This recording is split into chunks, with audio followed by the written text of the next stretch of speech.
No, it's okay.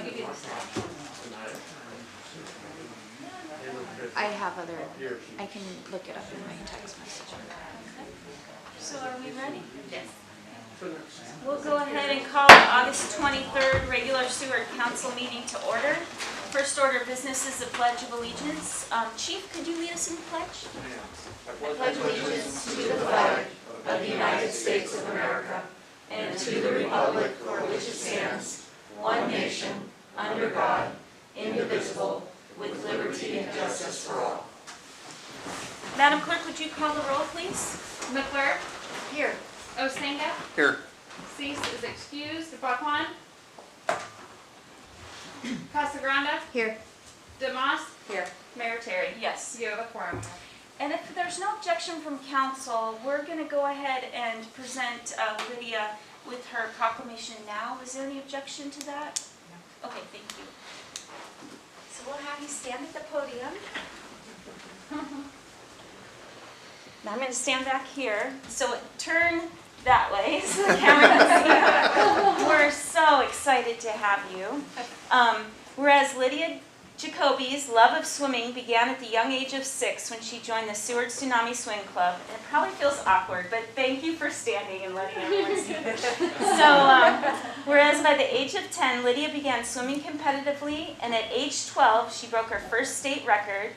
And whereas despite the challenges of finding an Olympic-sized pool to train in during the COVID-19 pandemic, Lydia was determined to overcome any obstacles and pursue her dreams. And whereas at the age of 17, Lydia's ever-growing love of swimming, her sheer determination, lots of hard work, and her unique breaststroke earned her a place in the 2020 Tokyo Olympics. And whereas in July 2021, Lydia earned a gold medal for first place in the women's 100-meter breaststroke final. And whereas Lydia went on to earn a silver medal in the women's 4x4 100-meter medley relay. And whereas every citizen in and around Seward is extremely proud of Lydia Jacoby for such an amazing accomplishment. Now therefore I, Christy Terry, Mayor of the City of Seward, Alaska, do hereby congratulate her on winning the gold and silver medals in the 2020 Tokyo Olympics and for being such a wonderful role model for young athletes everywhere. And I'll present you with this proclamation.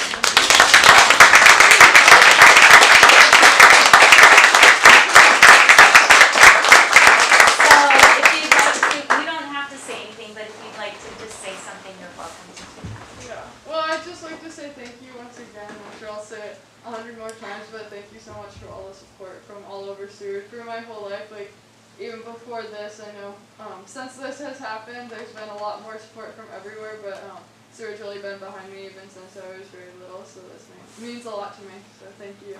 Thank you so much, and thank you to your parents for doing such a good job.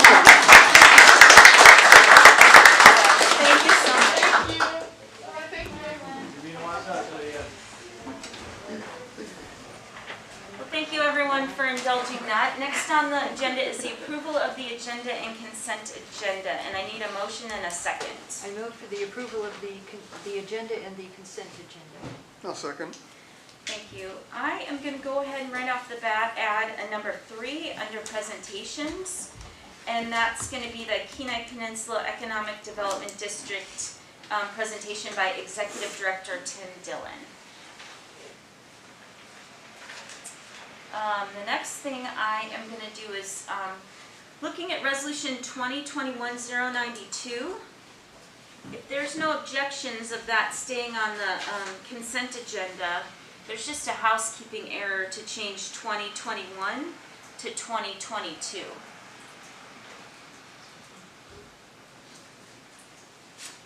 And those are the only changes I have. Are there any other changes to the agenda? Go ahead, Councilmember Casagrande. I'd like to pull Resolution 2021-091 from the consent, please. Thank you. Are there any other changes?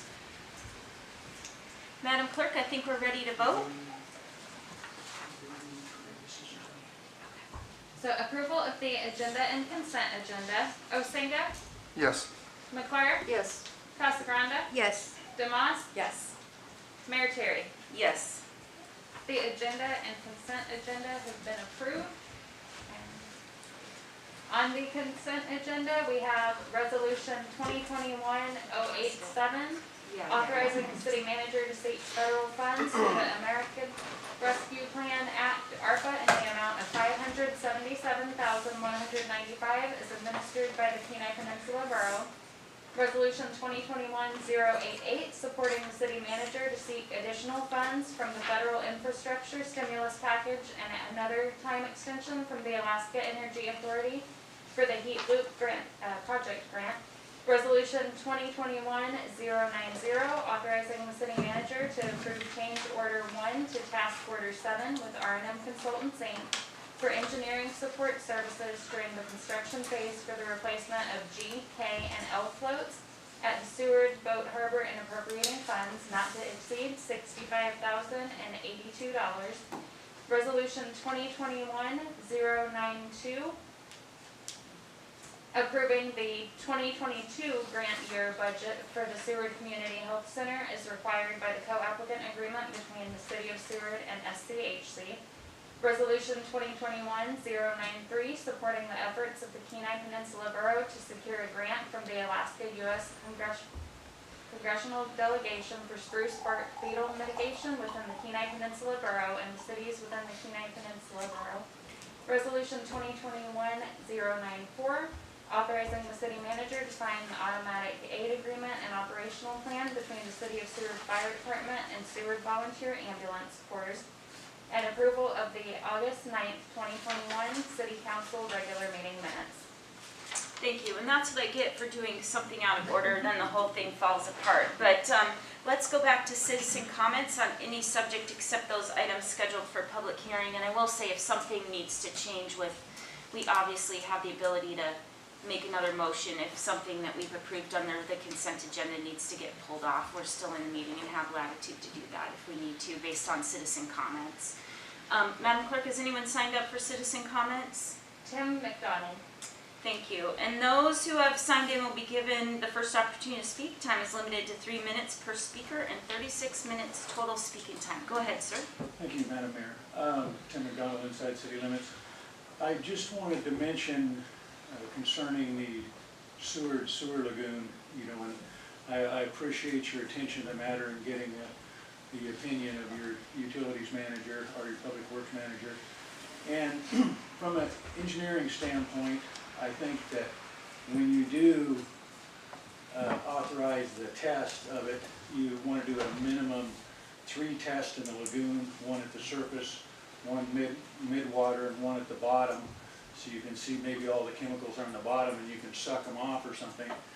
And then to get a sample from what's actually going into the bay, you don't have to go down to 300 feet and get it at the outflow there. You can tap the pipe where it comes from the sewer lagoon.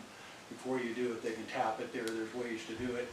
And they can take a sample. It's the same there as it is 280 feet down. And so you get a good idea of what's going on. And I appreciate your attention to that, and I look forward to seeing the results of that in the future. Thank you. Anyone else signed in? There's no one else. Is there anyone else wishing to speak? Thank you. Now, we've already done the approval of the agenda and consent agenda, and we're on to special orders, presentations, and reports. We've completed the one for Lydia, and the next one is recognizing nursing supervisor Lynn Lawrence. So if Lynn would come and stand at the podium, please. I might just preface this to say that, what an honor that we have the maximum security state prison here. I know that in the past that was hard fought by, city fathers and mothers that were sitting at this dais to have that as part of our economic folder here in Seward. So thank you so much for being here. Well, thank you so much for being here representing that, and I'm going to go ahead and read your proclamation. And I know that you do great work over there, so what an honor to have you here. So whereas Spring Creek Correctional Center started the Employee of the Year program in 1991 to show appreciation and recognize those who display high levels of professionalism, and whereas Nursing Supervisor Lynn Lawrence has been selected as the Spring Creek Correctional Center Employee of the Year for 2020, and Lawrence began her career in North Dakota and has worked as a nurse in North Dakota, Montana, Wyoming, Whitehorse, and Alaska. Whereas Lawrence has been a nurse for 41 years, which is a great accomplishment. Whereas Lawrence worked as the emergency room at Providence Seward Medical Center for 15 years, and that was where she trained in the area of chronic disease self-management. Whereas when Lawrence joined Spring Creek Correctional Center, she embraced the new challenges it presented and dedicated herself to making a lasting impact on improving the life of her patients there. And whereas throughout the COVID-19 pandemic, Lawrence worked tirelessly to keep the staff and prisoners safe and healthy, her efforts are evident in the low numbers of virus transmissions in the institution. And whereas Lawrence continues to work towards training the nursing staff in chronic disease self-management to continuously better the life of her patients.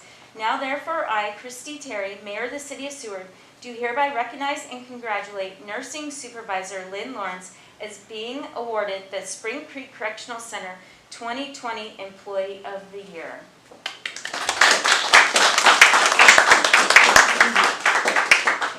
And I'll let you say a few words. Well, it's a humbling thing, and I just want to say how much I enjoy this community. We lived here for several years, and we had to go to our 48 for family medical things, and we decided, no, we can't stay away, and we came back up here because this is home to us, and I just love this community, so thank you. Thank you so much. It's nice, and your family's here to see you receive this. We're appreciative of your family too, so thank you. Fire Chief. So this is an important month.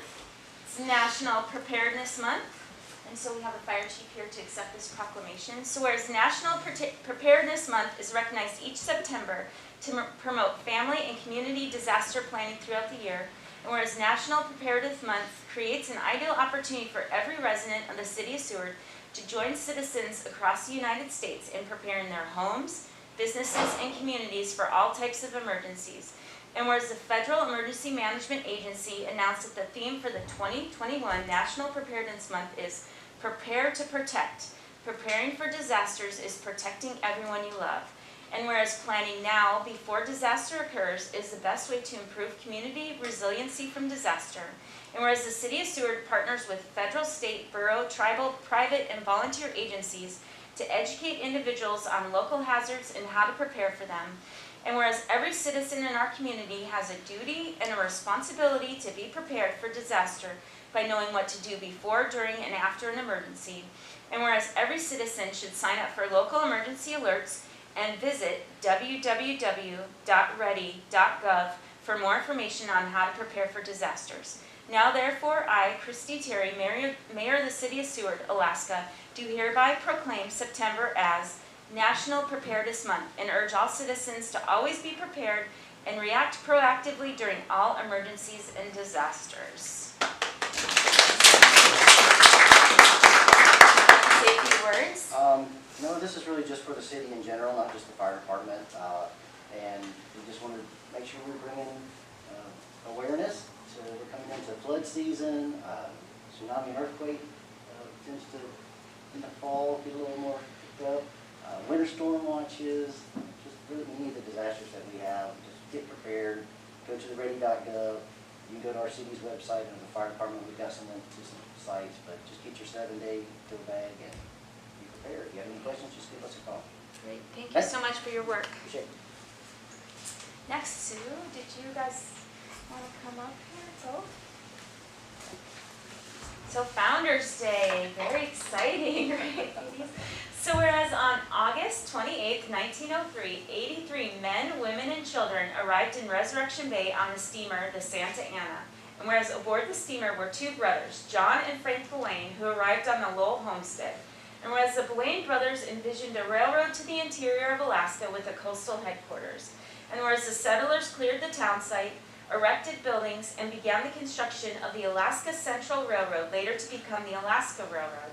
And whereas John Belaine bestowed upon the new town the name of Seward in honor of William H. Seward, President Lincoln's Secretary of State, who negotiated the purchase of Alaska from Russia in 1864. If you want to know what he looks like, there's a bust of him across the corner.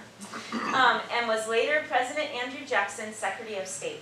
And whereas the landing date of August 28th, 1903 is remembered as Seward's Founders Day, Now therefore I, Christy Terry, Mayor of the City of Seward, Alaska, do hereby proclaim Saturday, August 28th, 2021 as Founder's Day, dated this 23rd day of August, 2021.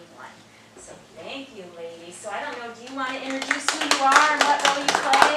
I will do that. My name is Sue Ward. I'm Vice Chair of the Seward Historic Preservation Commission. This is Commissioner Mary Ann Rittenhouse. And just like to let you folks know, the historic walking tour signs, which we've been working on all summer, are now being installed as we speak. And that's been our large project. The other thing about Founder's Day is the Historic Preservation Commission decided to throw our support to the Resurrection Bay Historic Society. They have a slate of activities to be held on Founder's Day at the museum and the library. And I'm going to have Mary Ann speak to that, but I would encourage everyone. We found out during our research the impact of Seward's history. It's an amazing history, and the impact that it had on the state of Alaska. So we have something to be very proud of. So I'd really like to invite you all to the library. There will be cake. That's my mantra, just about everything. There will be cake. So Seward Library, I believe it starts at 1? Yeah, it's on August 28th from 1 o'clock to 4 o'clock and at the Library Museum. So everyone's invited. It's free. I believe at 1 o'clock there's going to be a tribute to historian Mary Berry as part of this. So there's going to be informational display about Founder's Day and about Mary Berry set up in the community room.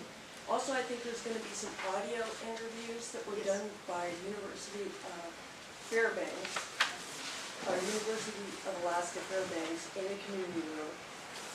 Then you get to see the movies for free. The entrance to the museum is free. And then, of course, at 3 o'clock, there will be cake.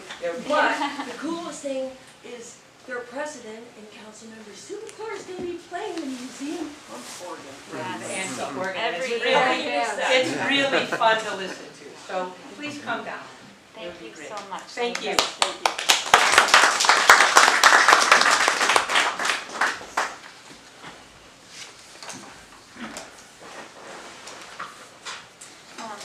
And let the record reflect Vice Mayor's approval. Thank you.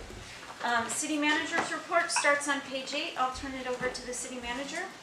Thank you, Madam Mayor. A couple of items that I wanted to touch on and that you'll be hearing a lot more about this topic is the infrastructure bill that we keep hearing about with the large amount of possible infrastructure money and the impact on the economy.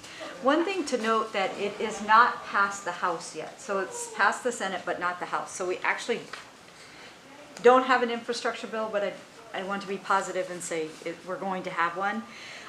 One thing that I've been concerned about is missing any deadlines we have for submission of our projects, identifying our projects, and Steve and I have met with both our state and federal lobbyists and also Tim Dillon from KPED regarding deadlines, and have all of them promising to pass on information to us, and AML is doing that as well. A couple of things that, one item that to note also is it is a 1 to 5 year stimulus package. You remember with the CARES money, it had to be spent rather rapidly, and this isn't like that. It is more long-term to provide the stimulus money into the economy for the next 5 years. So we will be bringing forward to you confirming the legislative priorities and our priorities, and that will be done anyway, but they will be coming forward to you so that we can also look for funding opportunities within the stimulus package. As you know, I passed out to you, I don't know, I'll make sure you guys have it, but the information regarding Proposition 1, which is the Alaska Waste Contract, and the voter information that will go in the voter pamphlet that Kenai Peninsula Borough puts out. This is the information. It has gone through the attorney and assured it's all neutral in legal language. So, and it's actually most of it taken from your previous agenda statement. So that has been approved and will go in that packet, and then it'll also go out in other methods to the public to explain Proposition 1. The budget kickoff committee, the budget kickoff meeting, which originally scheduled for September 13th, will now be September 27th. We want to make sure that, everything is in line and accurate and becoming to you. There is a code provision of providing to you budget assumptions by September 3rd, and that will be met. You will receive those by September 3rd. Other information, okay, and also starting tomorrow, I've implemented an employee mask mandate. It'll be for employees all employees in all areas of a city facility that are open to the public, so the halls, the restrooms, and when more than one person is in a city vehicle, when meeting with another member of the public, and when attendance at a meeting as a city employee, and when social distancing cannot be met. Employees don't have to wear the mask if they're in their individual workspace, meaning they're more than 6 feet away from another employee. They can take it off while they're working. For instance, in my office, I can take mine off. If someone walks in, I put it on. And also when an employee's behind a barrier. So there's, some provisions for mask mandating. It's our hope that by doing this, we can help to slow the count as well.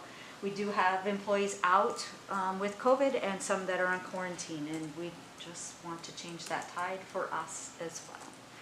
So that I do have going on.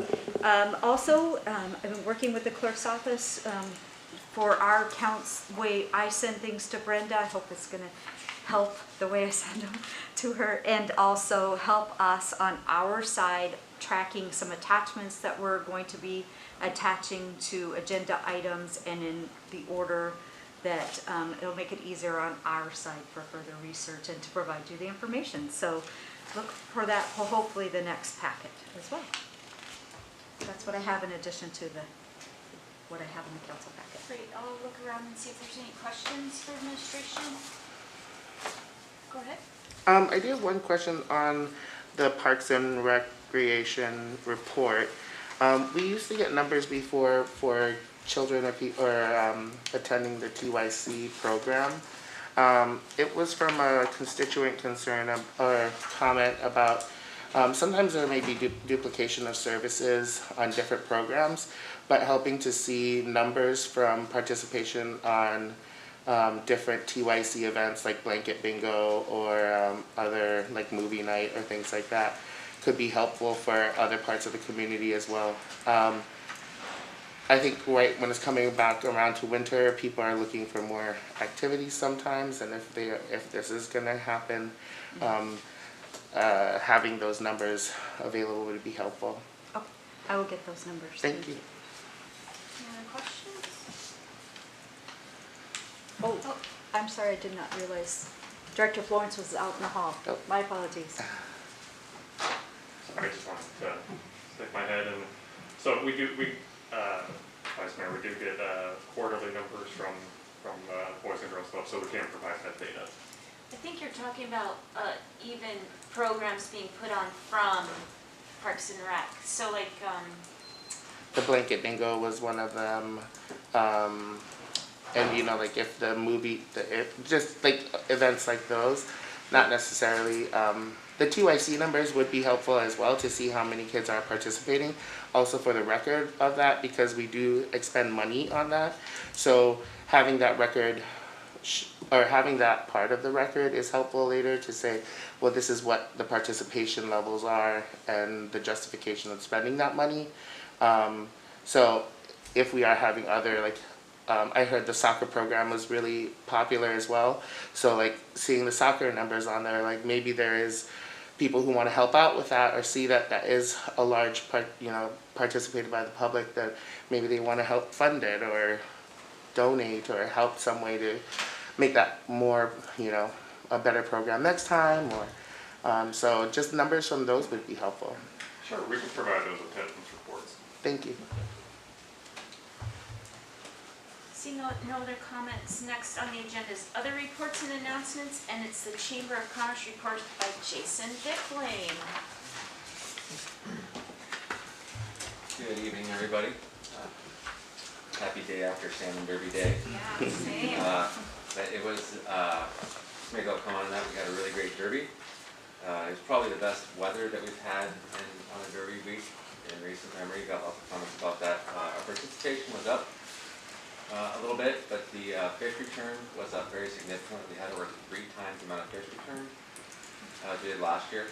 So last year it was like 750. This year we had like over 2,500 fish return, which is really good because that's the money that goes back to fish restoration. That we have a partnership with Cook Inlet Aquaculture, so we can buy salmon smolt. So more money for salmon smolt is always a good thing. And What's the winning weight? the winning weight was 14.03 pounds, and that was Ben Cheeseman, who in the last minute edged out Lynn Hull, who was there for, she was holding on for a few days there, 13.94 pounds. And the women definitely outfished the men this year, if you look at the top like 5'10", so it's always great to see. And now that Salmon Derby's over, we're moving into actually planning for next summer. This is the time of the year when our visitor guide planning begins for our visitor guide for 2022. So we're going to be working on that here, and we're also planning and working on our first ever kind of guide to solicit a year-round marine, industrial, and commercial business. And just trying to work really intentionally so we can bring that wintertime work here and talk with Joe and Tim, and they're really excited about this, and it's something that they feel like is a tool that they can help solicit business with. They can put that in the hands of people and say, we do great work, but also like we have this other structure that sits behind us. And so we're going to be working on that kind of a marine marketing guide that we'll probably reprint every few years, but then we'll have an insert that we can always update kind of our member business listing in there pretty regularly. But something that we'll obviously need to redo when the freight dock gets redone and the cruise ship terminal comes in. But so we're excited about doing that and bringing in more business. And lastly is, I know you guys do have a resolution before you tonight in regards to the SBDC position. And so I would just really appreciate your consideration in that. It's a great model that works in other communities in our state with the chamber and that SBD advisor position. They work really well in it. So and there's other examples, and I know that you're going to hear from Cliff talking tonight, and so he'll give you more information on that. But if you look at their goals and returns, kind of what they're projecting, what they can do here is I think it's got a great return on investment. And we have a lot of people here in this community that the SBDC has impacted really positively. And so, yeah, thank you for your consideration of that. And I'd be happy to answer any questions. I have a question. I've attended a number of those Pacific Marine Expos, and the Harbor Master goes, and you've gone different years. So will those, and that's what those folks are really going community to community, booth to booth looking for. So will those marine guides be ready by that point? Yeah, so the people that print those are in Portland. Oh, nice. And so they're actually just going to go drop ship those right to Portland, and it'll save us quite a bit of money to do that. And so, yeah, they will be ready by then. And yeah.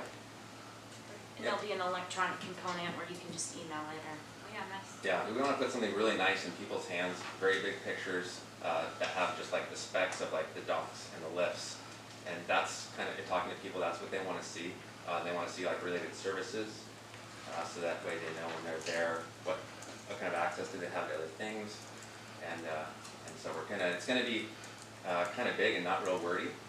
They'll have important information on there, but people want to see, and SMIC is our harbor and all these things here, it's beautiful. And if you're looking at it from an industrial standpoint, we have a lot of space and a lot of great things here. And so we want people to be impressed, and it's not something that just like they put in their little bag. If you've been to a trade show, they put stuff in their bag, and you're like, yeah, okay, put that away. It's something that that people want to hold on to. So. Yeah, nice. Are there any other questions for the chamber director? Well, thank you. I know it's been an exhausting couple weeks of the Salmon Derby, so thank you for making time to be here tonight. We appreciate it. Yeah, thanks. Next on the agenda, we're down to other presentations. So I know that the Seward Business presentation by Cliff Cochran he's going to join us by phone. And that starts on page 28 of your packet.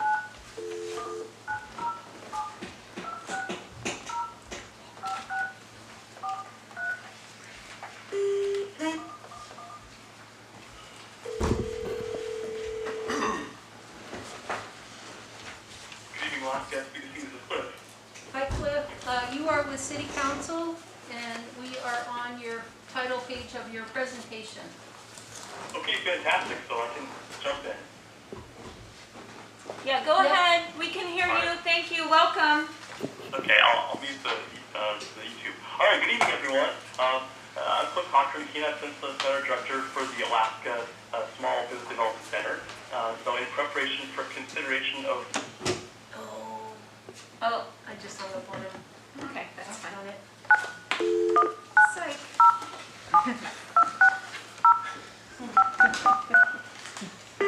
Please stop.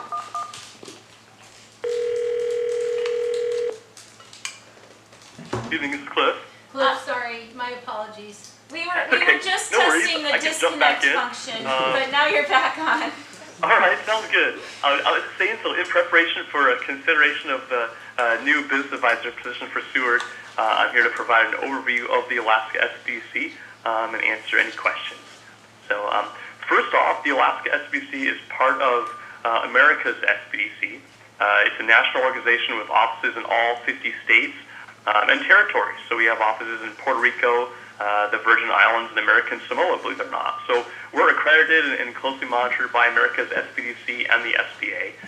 But tonight we'll have a closer look at the Alaska SBC specifically. So we can jump in. Next slide, please. Okay. Go ahead. Take it. Okay, so what we provide, we got kind of three main things. We have no-cost confidential business advising. That's our most popular offering. We also have low-cost business workshops and webinars, and then online resources and business tools. Slide, please. Okay. This is a look at our top 10 topics for the current fiscal year. Obviously, with the COVID pandemic happening, disaster assistance was our top draw. We've also seen as things have kind of turned around, we've helped a lot of folks with startups. Also financing capital. The interest rates are really good right now, so we've helped folks on loans, either to expand their business or refinance. We work with a lot of folks managing a business. These are just a wide variety of topics that kind of get lumped into one session, where we help folks buy and sell their business. We do a lot of business planning and legal issues. So we're not qualified to provide legal advice at the Alaska SBC, but we can often educate folks and help them know when they need legal advice. So oftentimes we might get someone coming to us looking to pass their LLC down to their son-in-law or whatnot. And oftentimes they just want to fill out some forms and then get rid of it, but there's actually a lot that goes into that. So we educate folks and let them know, hey, you may need an attorney to help you with this, and that's very beneficial for them. We also have some financial planning, marketing and sales, accounting and budgeting. So that's kind of a snapshot of what we do and kind of what's happened this last year. Next slide, please. So here's a look at our map on the Kenai Peninsula specifically. So right now we have around 42 active clients over in the Seward, Bear Creek, Lowell Point area. And so with the population of Seward and compared to the rest of the peninsula, that's about proportional to the rest. So we've certainly, even though we haven't had a business advisor in Seward for a couple of years now, there has been significant interest in having our services over there. Next slide, please. So let's look at our workshops. So currently all of our workshops are free this year due to the COVID pandemic. We've tried to make things as light as possible to the business owners in Alaska. And we have some fantastic workshops that include LLCs in Alaska, typically a $50 value, but right now it's free. Business insurance, creating financial projections. So pretty complex topics all the way down to just how to get a business license in Alaska. Next slide, please. Also, we have resources. So we have our website, aksbc.org. And on there, we've got our Excel financial projection model. It's one of the most robust across the country through our SBC network. And it's currently used actually by Evergreen Business Capital for all their SBA 504 loans. So what that means is that basically if you're going for a commercial SBA loan for commercial real estate in Alaska, you'll be using our financial projection model. So we're pretty proud of that. It's on our website, of course, but it's often great to have someone over in Seward who could work with entrepreneurs more directly and help them complete that. We also have business planning checklists and, of course, our COVID-19 Resource Center. Next slide, please. Okay. Now, these are two of our resources that really add value to folks, and this would really be beneficial to have someone on the ground over in Seward. So we have a subscription to IBIS World. It's the kind of global leader in industry research, and they have over 700 industry reports that are updated annually, and they have a value of $925 each. And we have a subscription through IBIS World. It's around $11,000 a year, but we provide these reports to clients for free. And so these reports have kind of the latest and greatest from every industry, and it really helps folks with business planning and looking at kind of moving forward how their industry is going to be impacted by things such as COVID. They actually have a special section for COVID in those reports. And so those reports are kind of the benchmark for industry research out there, and we provide that to clients at the SBDC. We also have a subscription to ProfitSense. And ProfitSense is the kind of industry leader for financial benchmarking, and they have over 1,400 reports. It provides financial ratio analysis and even has some business valuation capabilities. And so if someone is to approach SageWorks and request one of these reports, you're looking at a $2,400 value. Our subscription is $4,000 a year, and we provide that for free to our clients. And so having a business advisor over in Seward would allow us to be able to run these reports on more businesses. It typically takes around 2 to 4 hours to get one of these reports done. And it's fantastic. It's like taking your business to the doctor, getting its blood drawn essentially, and checking all the levels. Instead of checking cholesterol and sodium or whatnot, you're checking the quick ratio, gross margin, those sorts of things, to be able to see how this business, your business in particular, compares to the industry. It's a robust tool and has really helped clients be able to kind of fine-tune their business. I frankly wouldn't want to do business without it. So having a Seward Business Advisor able to apply this locally would help a number of businesses significantly. Next slide, please. And so we're pretty proud of our tools and all the success we've had on the peninsula. So here's a look at our 5-year trend for level of new client satisfaction. As I said earlier tonight, we're closely monitored by the SBA and America's SBDC, and they require us to provide surveys to all of our clients who come to us after their first meeting, and then 2 years later they check with them again. But this is our look at the 5-year level of satisfaction for the SBDC, and it's been above 98% for the most part. It dipped in 2019. We had a new business advisor in Seward who struggled a bit, and so it dipped then, but things have kind of picked back up, and we're hoping to maintain this high level of client satisfaction in the future. Next slide, please. Okay, so here's a look at our results. I pulled these numbers to kind of give you an idea of where we've been and where we could be moving forward. Previously, over the last 5 years, we've averaged a little under 200 hours of advising to small businesses over in Seward. We've assisted on average around 46 different clients per year. We've helped about 2 businesses get started, and our work has resulted in about $345,000 in capital infusion of dollars going into the community in the forms of small business loans, grants, or owner investments.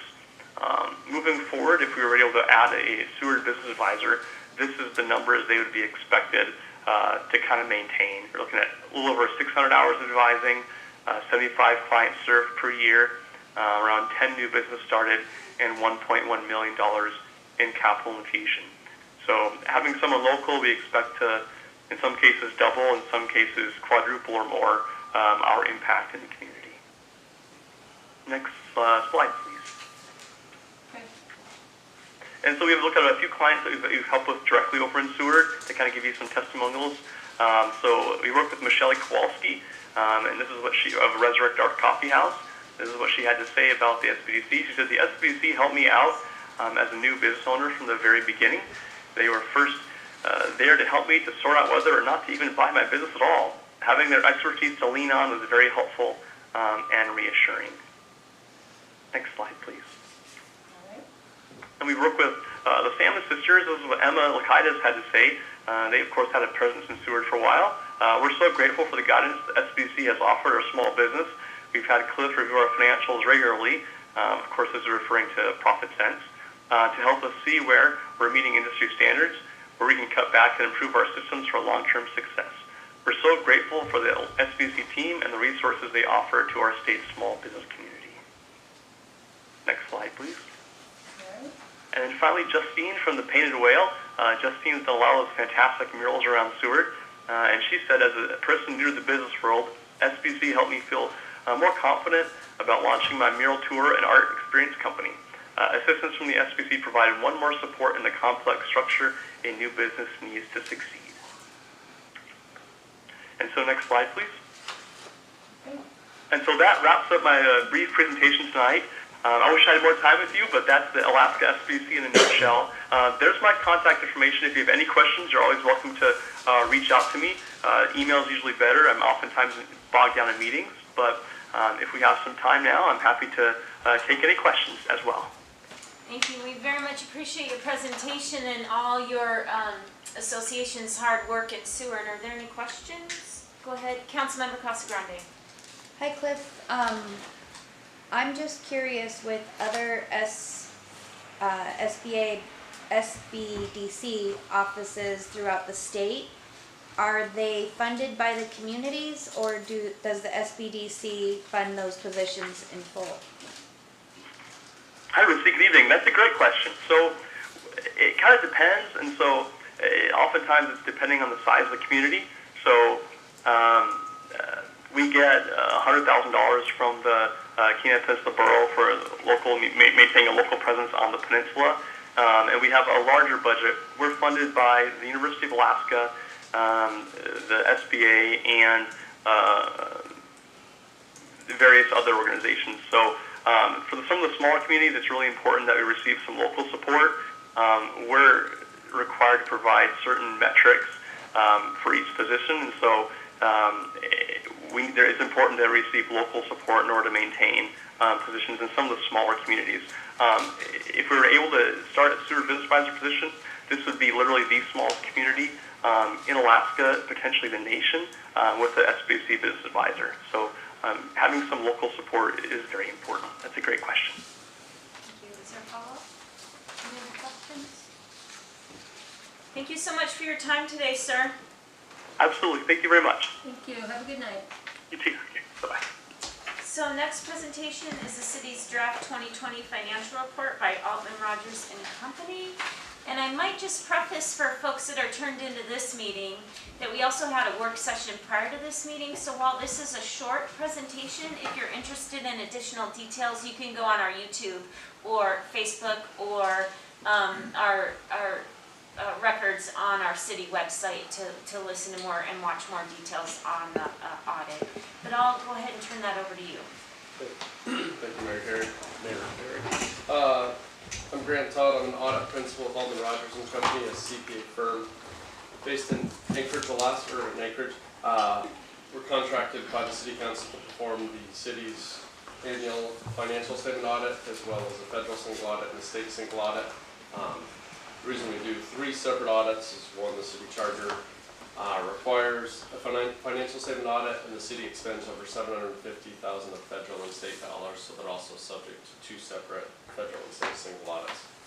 Our audit approach is risk-based, so this is our 2nd year auditing the city, so we take our prior history with the city, we interview members of management and the city council, we do a preliminary risk analysis of the city. We also look at prior year findings. We look into higher risk areas, cash, which is a higher risk area.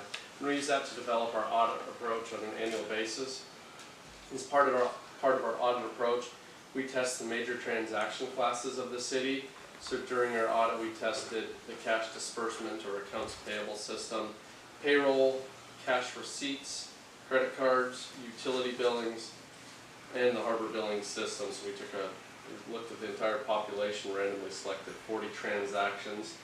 By testing 40 transactions from a statistical standpoint, it gives us about a 91% confidence level that we find 0 errors in those samples, that we have about 91% confidence level that those internal control procedures that you guys are using and have implemented are working as designed. So it does not provide absolute assurance by any means. We say that in our audit opinion. We also test material transactions. We look at all large transactions, AP transactions. We also look at all material journal entries across the city. And so I should note that this audit was for the fiscal year ending December 31st, 2020. So Yeah, the information I'm about to talk to you about, the financial data, is about 8 months old.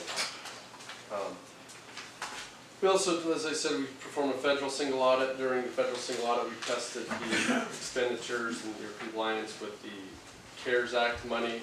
Spent roughly $6 million of CARES Act money that we received from the Kenai Peninsula Bureau. We had no problems or found no errors in that testing, and we also tested 4 state compliance programs and found no errors in that testing. So I'm going to start with the financial statements themselves. I do like to point out to the council and members of the community, we are hired by the city council to audit management. So it's management is responsible for the preparation and fair presentation of the financial statements in accordance with accounting principles generally accepted in the United States of America. It's our job as auditors to opine on the financial statements. So once again, I always like to point that out, that we work for the council and we audit management and give an opinion on management's financial statements. So page 2 of your financial statements, the larger of the 2 documents, middle of the page, in our opinion, based on our audit, the financial statements referred to above present fairly in all material respects the financial position of the city of Seward as of 12/31/2020. What that means is you received an unmodified opinion, or essentially there was no modifications, or essentially a clean opinion, the best opinion you can receive for an audit. Right behind the audit opinion is the management discussion and analysis. This is put together by the finance department using the financial data presented later in the financial statements.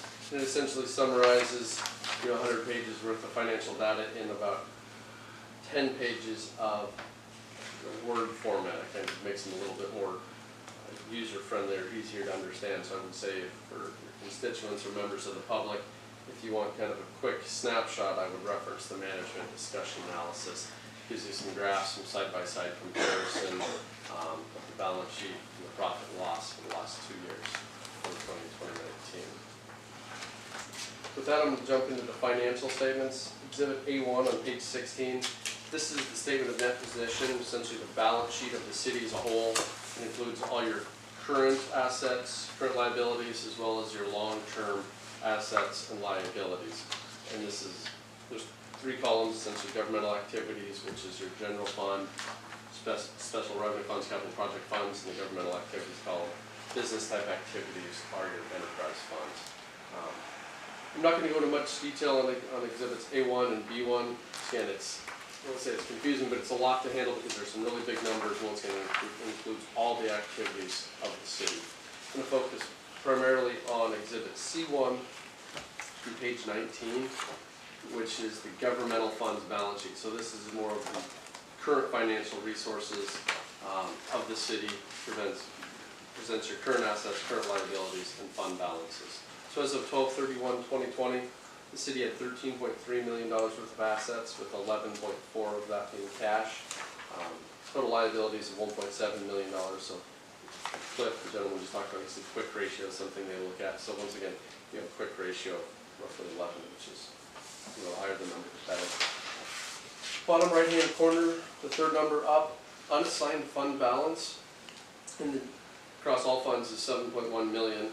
In the general fund, it's roughly 7.7 or 7.17 million, which is 69% of your current year general fund expenditures, which equates to about an 8.3 month reserve, which is up from 7.3 months in FY19. So we talked about during the earlier meeting, Mayor Terry referenced, the city shoots for 3 to 6 months worth of reserves, and as I said, they currently, as of 12/31, had an 8.3 month reserve. So,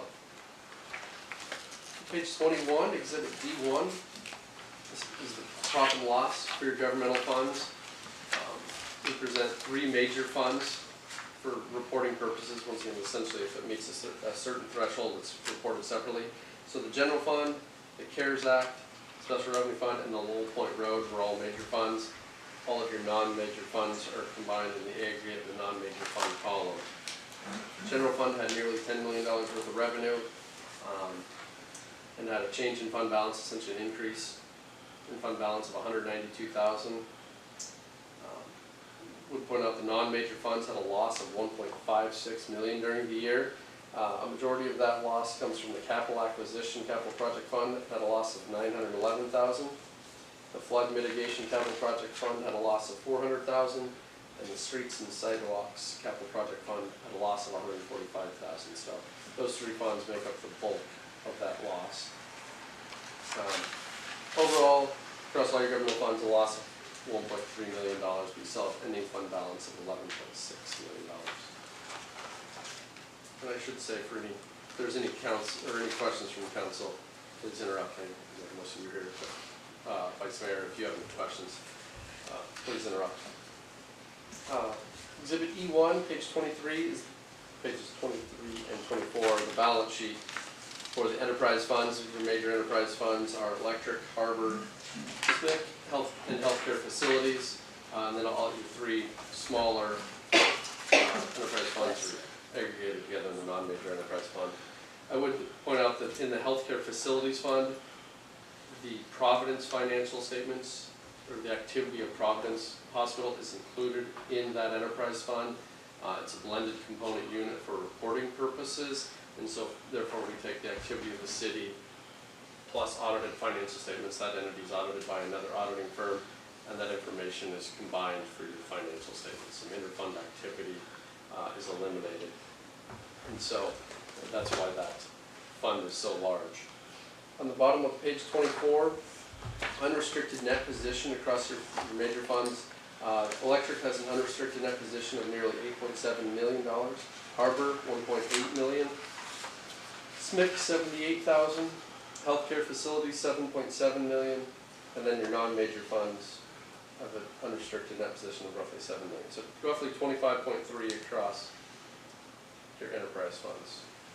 And that's an increase of nearly $8 million from the prior year. Bottom of page, or onto page 25, this is the profit and loss statement for your enterprise funds. Just going to talk about the third line up from the bottom, change in that position. Electric lost $632,000.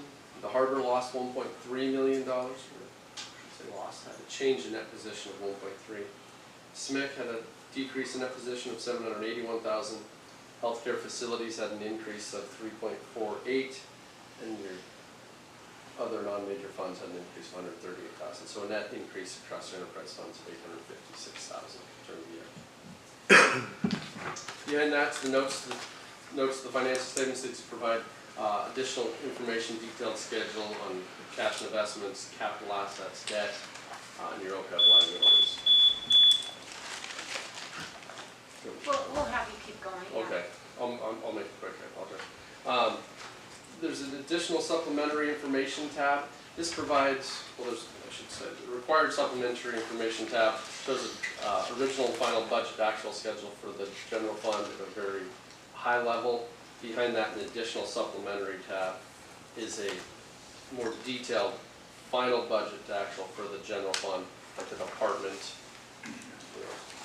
community development, general services, city manager, city clerk, at the object level. Salaries, benefits, supplies, things like that. So it gives you a better, a detailed schedule on budget actual information. Behind that is just combining schedules for your non-major governmental funds and enterprise funds. It's also CFA, the schedule of expenditures of federal awards. During fiscal year 20, we expended $11.7 million of federal dollars, with 6.8 of that being CARES Act money that was given to the local nonprofits, utility payments for eligible members of the community, and some payroll costs.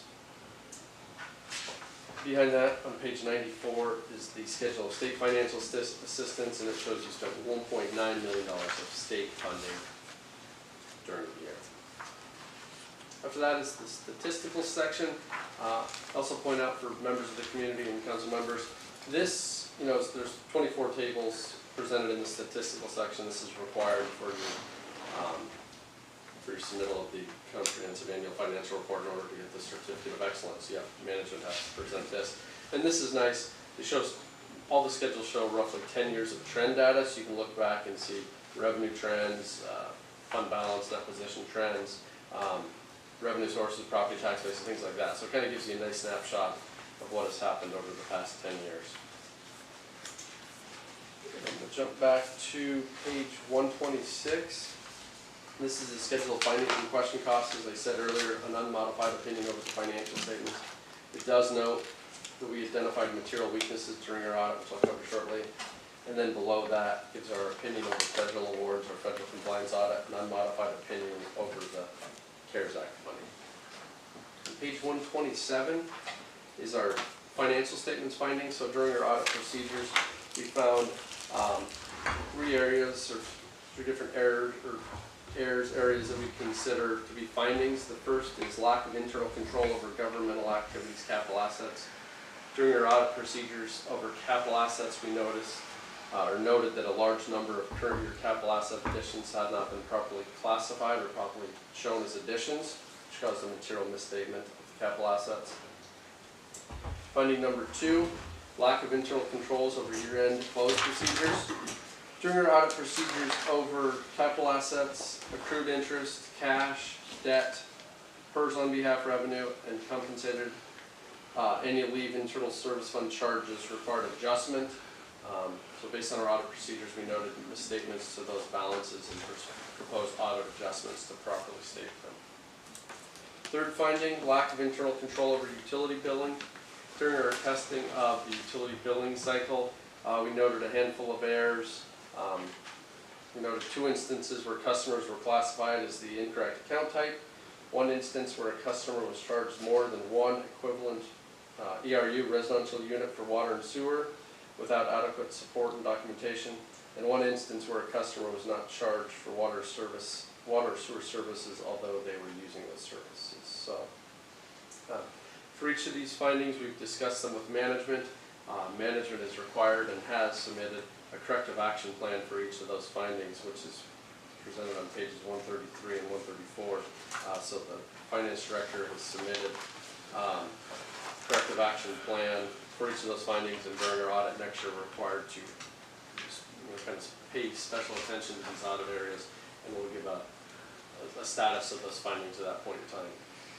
On page 132 is the status or the summary of prior audit findings. Last year there was 2 financial statement findings. Lack of internal control over year-end inventory balances. We're happy to report that that finding has been resolved. And the second finding was lack of internal controls over the year-end close process. And that finding has been repeated as we talked about. So that is the presentation of the financial statements. We'll open up quickly to any questions. So we'll open it up for questions. I do want to say too that previously at the work session, Grant has said we can also contact him or contact the finance department and Grant at the same time if there's questions, and I'll let you go.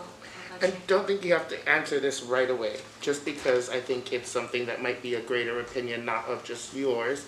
I would like to know, and you can get back to me on this, if you feel, in your opinion or in the firm's opinion, that the corrective actions that are stated within the management's responses are appropriate and enough to move forward with good accounting practices. So I'll give you the opinion that I probably have to give you as your auditor. When we say it in our audit opinion, we don't give an opinion, we say it in our opinion over the financial, or over GAS, which is government auditing standards. So we give, as part, since you're a government and you're subject to federal single audit, the state single audit, we have to perform those, our audit procedures under government auditing standards. And that's what requires us to present findings and management come up with a corrective action plan. In that letter, we say it's not our responsibility and it's not right for us to opine or give an opinion on those financial statements. So that's my documented response. I would say, in looking at them, because once again, Jessra and I have talked about them, that they're a step in the right direction, as we talked about in the earlier meeting. The downside on one of them, so we can just take them in order, lack of internal control over capital assets.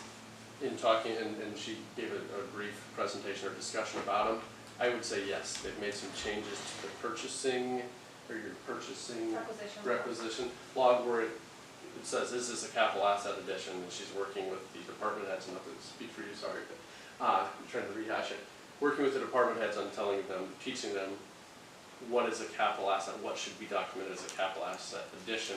So when capital assets are purchased throughout the year, that information is making it to the finance department so it can be tracked. And I'm willing to, happy to work with the finance department on, I don't want to say our procedures, but I'm happy to say, because the whole point is, we're not here to say, we got you.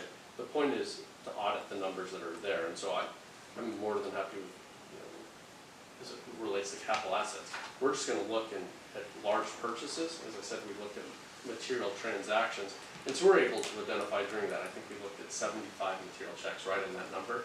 So when we're looking at those, a lot of those are gonna be capital asset additions, and so we know when we're doing that work that we should see those on the capital asset listing. So based on talking to Jesser and this corrective action, I think that is a reasonable response to look at those large purchases. A lot of them come from the capital acquisition fund. We pulled the detail of that fund. As I said, there's $1 million or $900,000 worth of expenses. We look at the detail, and most of them are capital asset additions. We expect to see them. So to answer your question on that, I think yes. Here in closed procedures, same thing. I'm hoping, now that the department is closer to being fully staffed, I can't speak that if it is 100% fully staffed, but once again, Jess will have some time, 6 months, 7 months, 8 months by the time we do the audit.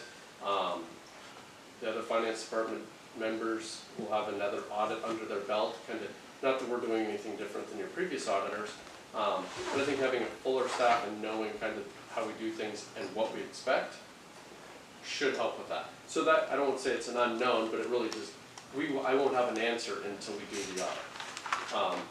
But we kind of pointed out, here's the accounts that were misstated, we're going to focus on those, so those should be kind of the finance department's focus as well. The hardest one is going to be the third finding, the utility building. The downside, we did our audit procedures at the end of March. I know you've got a couple different audits going on related to that, but it really comes down to when did the corrective action take place.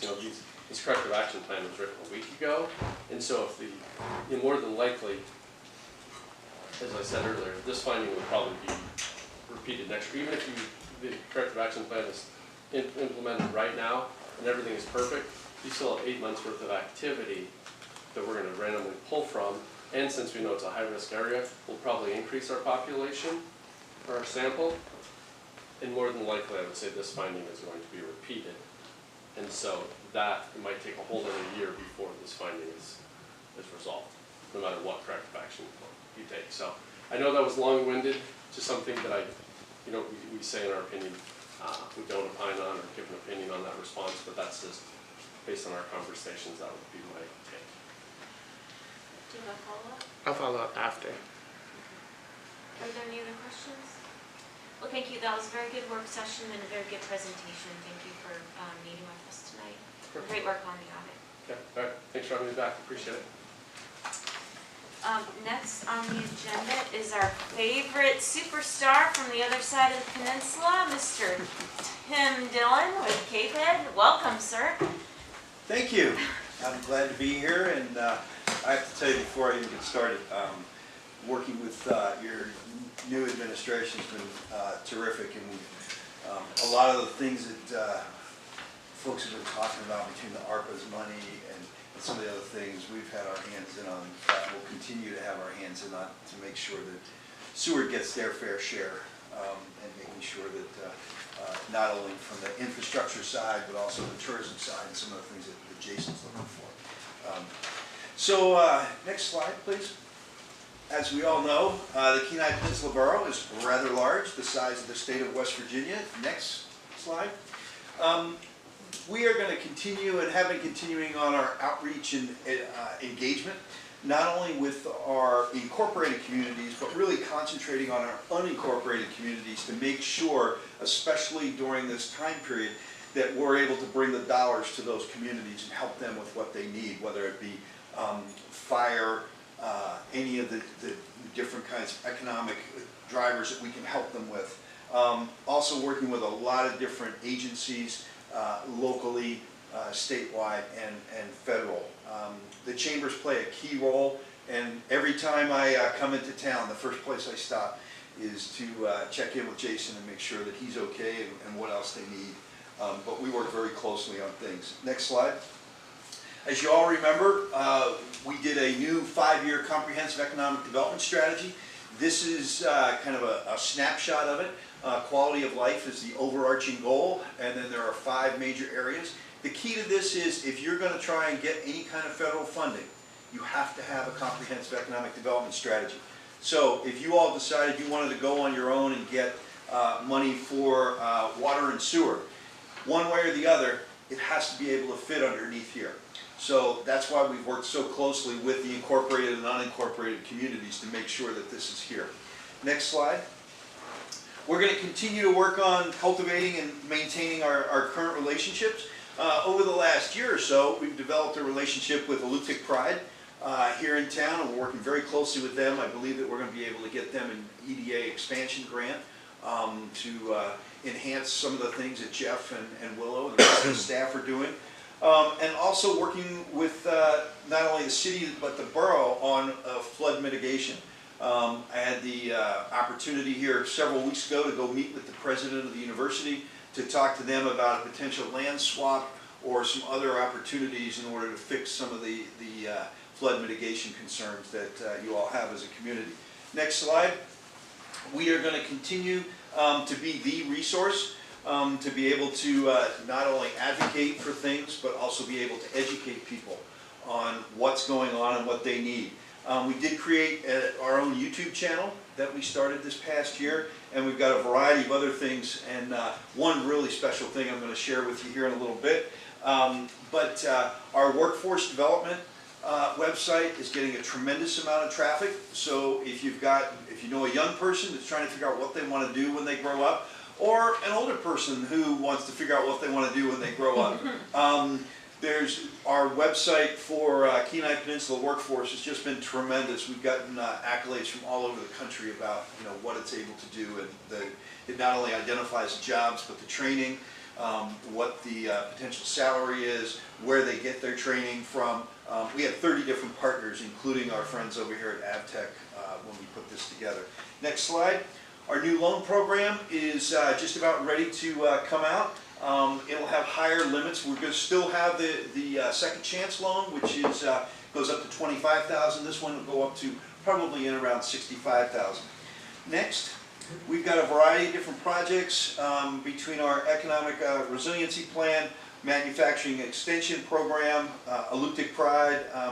I've been playing a big role statewide on the ARTR coordination. As you probably know, there's 9 different ARTRs around the state, but I've been giving the governor a hand with, we've created a new economic development organization up at the Denali Borough. We've done one over in Kodiak, and we're currently working on one up in the valley. Next slide. A couple of cool programs that we've just launched, a partnership with Swampsea to be able for you to get an energy audit for your facilities. So if you're interested, the website is there, but we can help you get a free energy audit. The next slide, please. Even better than that, we've also been able to increase the idea that instead of it just being on land, commercial fishing vessels, and not only being able to get that audit done, but also identifying USDA grant funds to get whatever work done that you need in order to be able to take care of the upgrades. Next slide. Over the last 4 years, it's been kind of crazy between the fishing disasters, the earthquake, the fires, and COVID. But what we're in the process of doing is we've gotten a contract with the federal government, next slide, to develop an economic resiliency plan.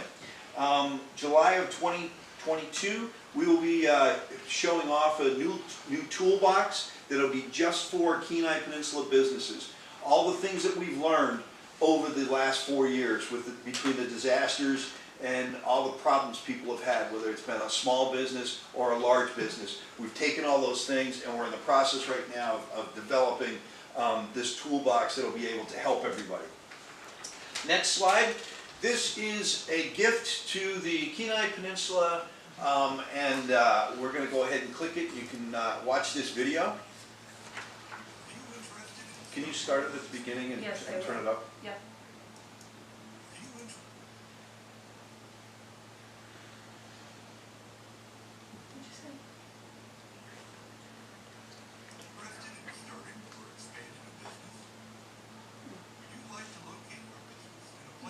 state, skilled workforce, great quality of life, low cost of living, and a business support structure to work for you.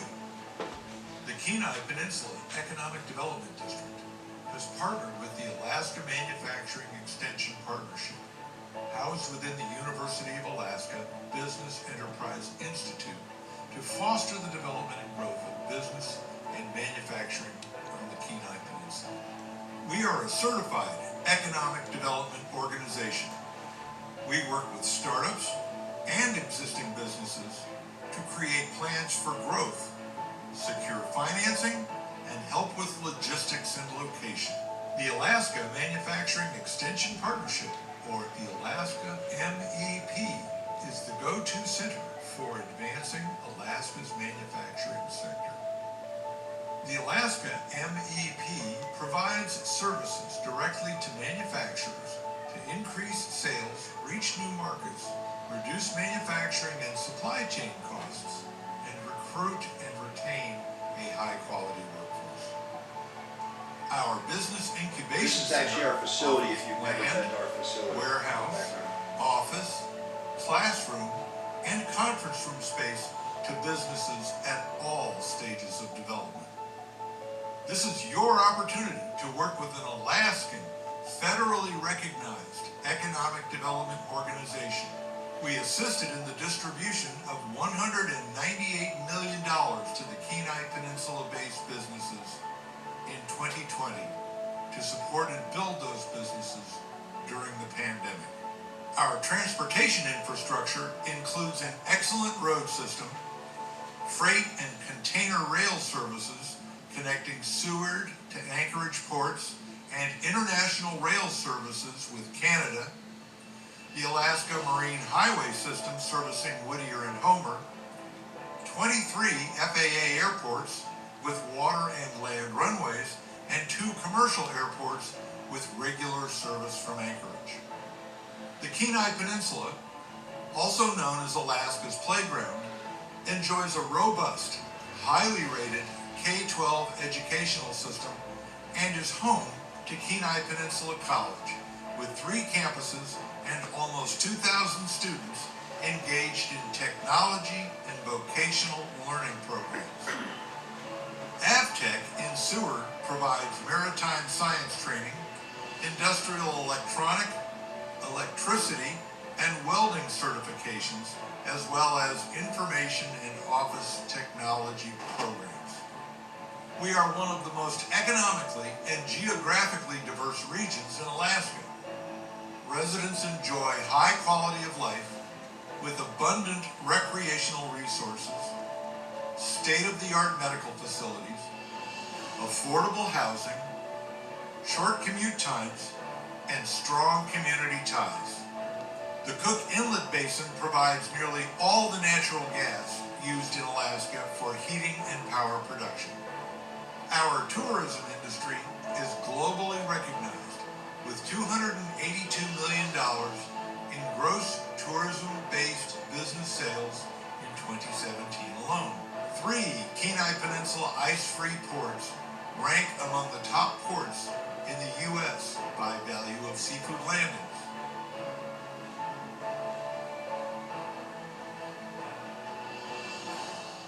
If you do a good job providing quality service, you'll be successful.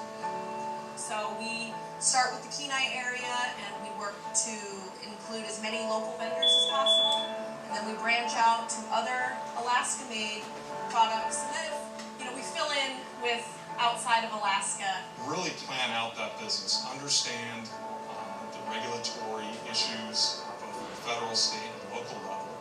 To really build those relationships within your community, not only with your economic development district, but also the Small Business Administration. The advice I would give any startup or new business endeavor on the Kenai Peninsula is diversify. It's a key component to what we do, even within our market. It's Alaska. There's a limited demographic, and we have to be really good at a lot of things. To just follow their dreams and to reach out to other small businesses like myself, especially when you have questions, because they're going to be your best resource. And then really, it's hiring great people to work for you. Be prepared to be really busy, to work really hard, to be exhausted and frustrated a lot of the time, but also be prepared to do one of the most fulfilling things that you've ever had the opportunity to do. Very first round of capital came from KPED when we were just a little baby business and put that business plan together. I literally cried. I cried when I got the call that that loan was approved. This is your opportunity to live and work in the next frontier. A business-friendly microcosm of Alaska's best features. Economic diversity, limitless opportunity, glacial rivers, vast mountain ranges, boundless spruce forests, coastal fjords, and a temperate climate. Are you ready to grab your piece of the next frontier? Contact us online at kped.org or call 907-283-3335. So if you could picture yourself up in Anchorage, staying in one of the hotels, and turning on the Alaska Channel for the next year that's going to run. And that was, we actually got the funding from that from the feds as a thank you for all the stuff that we've been able to do. I am really, really proud of it. I think it's going to go a long, long way. It was interesting, the Commissioner of Commerce, when she saw it, she says, I want to move to the Kenai Peninsula. And it was like, you know, we'd love for you to be down here, Julie. So it's really a cool piece. One of the things that I was talking to Jason about is you all will have the ability to use that whenever you go out and you're talking about Seward and you're talking about trying to bring businesses to town. We've also done a couple of vignettes, which are smaller versions of this, specific to different things that we'll be able to share with folks too. You can attach it to your website, and again, I'm really proud of it. I think it really sells the Kenai Peninsula as a place to not only work but play. Next slide. One of the concerns a lot of people have right now is workforce. We're trying to get a head start on some things for next year. We're working with the folks at the Kenai Chamber to do a career and education fair. I mentioned it to Jason earlier today. We'd be more than happy to work with the Department of Labor and do something over here. We're also going to look in Homer and a variety of other places, but we have to do a better job of educating people and working with folks that are out there trying to hire people and make sure they understand what they need to do in these times in order to get the workforce that they need.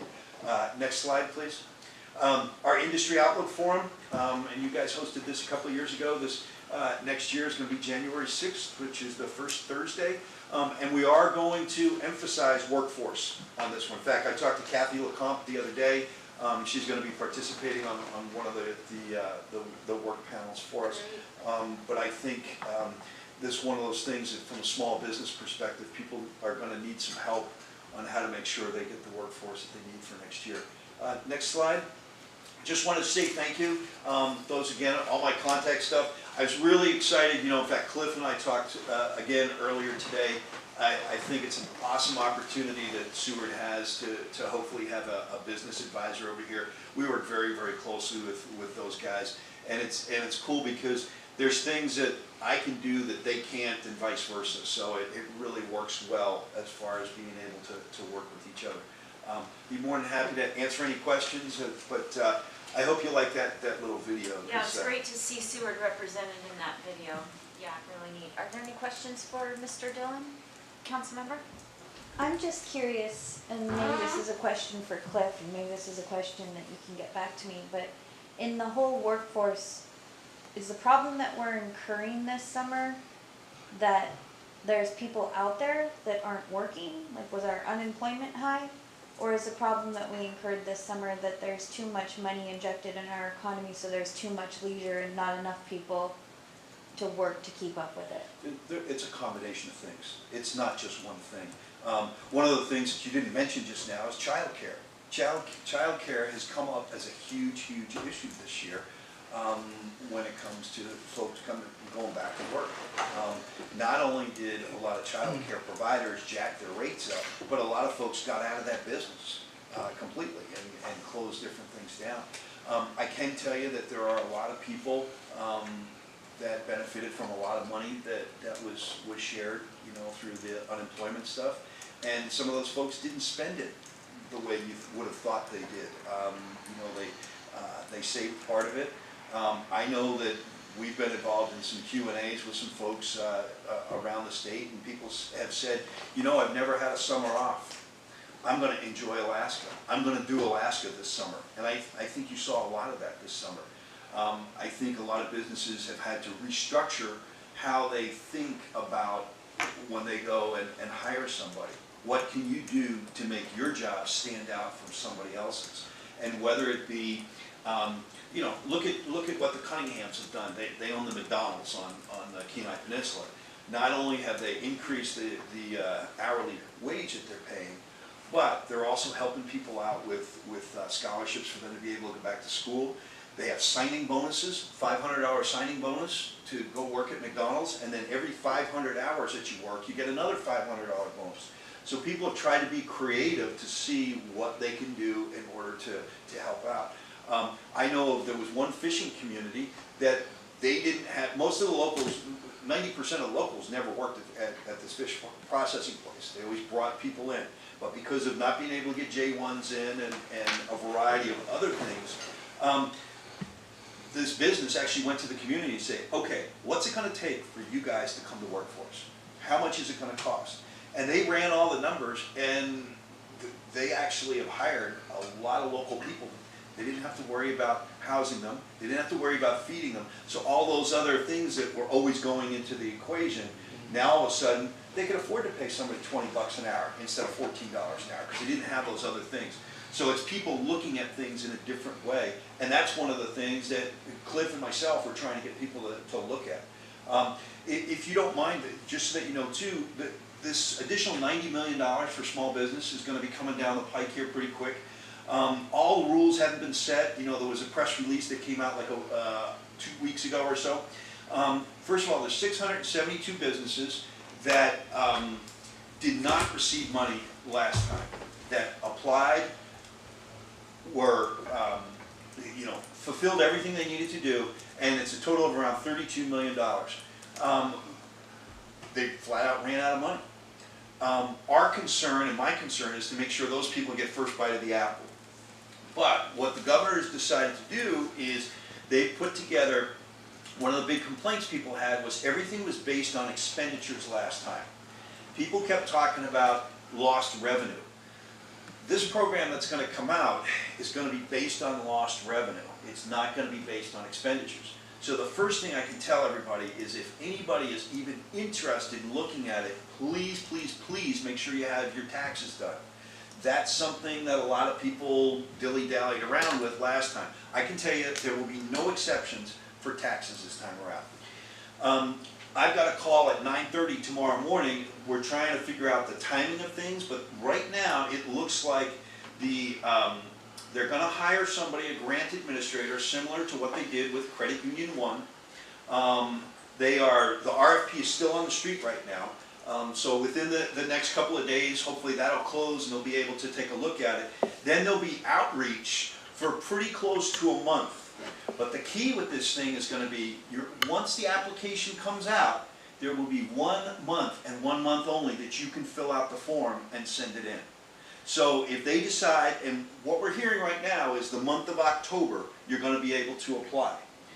But they're not going to be sending people money as soon as they process somebody's form, which is really different from last time, which I think is good, especially for anybody that didn't get anything last time, because they're going to wait and see how many applications they get and look at everybody's before they start doling out money. I personally think they're going to get a heck of a lot more applications than they're predicting. Right now they're predicting they're going to get around 1,000 applications for the 90 million. And I did the same thing, Chrissy, when I heard it. I laughed. I was like, you got to be kidding me. There's no way. Although, again, it's based on 50% loss on revenues. But I can tell you right now, restaurants, hotels, and you can go through the list, and all the places that were shut down, easily 50%, they're gonna be at that loss. So I'm not sure exactly what role we're gonna play at CAPED, but we're gonna be in the middle of it some way, somehow. So please, you just keep hollering at me, give my name and phone number to people. My guess is by September 10th, I should know the timing of everything, of what's gonna happen. We did very, very well on Alaska Cares, $52 million out of the 250 some million. And I expect we're gonna do the same on this one. But let me know if you've got questions. Did that answer your question, Free? Yes, thank you. Great, thank you. Any other questions for Mr. Dillon? Well, as always, Tim, thank you. We appreciate your time and your effort. No problem. Great seeing you guys. So just before we go to our next ordinance for public hearing, do we need to take a 5-minute break? Yes, How are please. people doing? Okay, let's take a 5-minute break till 8:30. Too much tea.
Okay, we'll come back on the record from our break.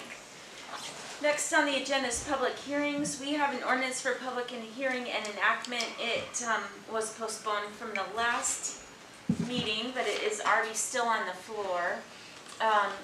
We'll go through and have administration make comments, then we'll open up the public hearing, then we'll bring it back to council. So I'll let you go ahead. Thank you, Madam Mayor. Actually, the clerk has her hand up, I'm sorry. Can we read the title? Oh, I'm sorry, go ahead. Ordinance 2021-006, amending portions of Seward City Code 1510-140 definitions, 1510-226 land use is allowed to change, update, and accommodate the wishes of the public to promote life safety and maintain a city code that reflects the community's needs. Thank you. Now I'll turn it over to City Manager. Thank you, Madam Mayor. From administration, we'd actually like to ask you to fail this ordinance, and so that the matter can go back to the Planning Commission to be reworked as discussed at the work session, and it will come back before you at a later date. Thank you. And if there's no objections from council, we'll just go ahead and still hold the public meeting, just as an opportunity if the public would like to speak, public hearing, and then, so I'll go ahead and open the public hearing. Madam Clerk, has anyone signed in to speak? Is there anyone wishing to speak in the public? Okay, we'll go ahead and close the public hearing. I'm happy to start off, and I'll make a motion that, I'll make a motion to approve ordinance, it's already on the table. So we can just take a vote. I will say that, based on the city manager's comments, we will make sure that it's going back to planning and zoning to redo, and it'll come back to us before the end of the year. And if you, I'm sorry. Go ahead. If you'd like, you can set a date that you'd like it back by a certain date, if you'd like, or, okay. All right, thank you. Well, I mean, someone can make that motion, but I guess from my point of view, I also want on the record that Community Development has done a lot of work on this. I know the Planning and Zoning Commission has done a lot of good work on this. I think it's just a situation where council had some questions and there's some fine tuning to be done. Is there anyone that wants to set a date? I guess I wouldn't put the pressure on them to do so, and just trust the process. And Councilmember DeMoss, I know that you're our representative to Planning and Zoning Commission. Did you have any other comments you'd like to make tonight, or? No, I don't. I think just exactly what you said. We just kind of need to fine tune a couple of things and make sure it's done correctly. Great. So, yeah. Okay, so we'll go ahead and just call for a vote at this time. So voting on enacting ordinance 2021-006.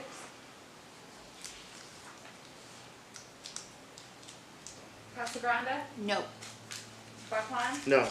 McClure? No. Osinga? No. DeMoss? No. Mayor Terry? No. This ordinance has been failed. Great, thank you. Next, there's no unfinished business, new business items, resolution 2021-089. Madam Clerk, if you could read that title into the minutes. Resolution 2021-089, authorizing the city manager to purchase a Ventrac sidewalk snow vehicle plus accessories from Totem Equipment and Supply in the amount of $26,235 and appropriating funds. And if I could get a motion in a second, please. I move for the approval of resolution 2021-089. I second.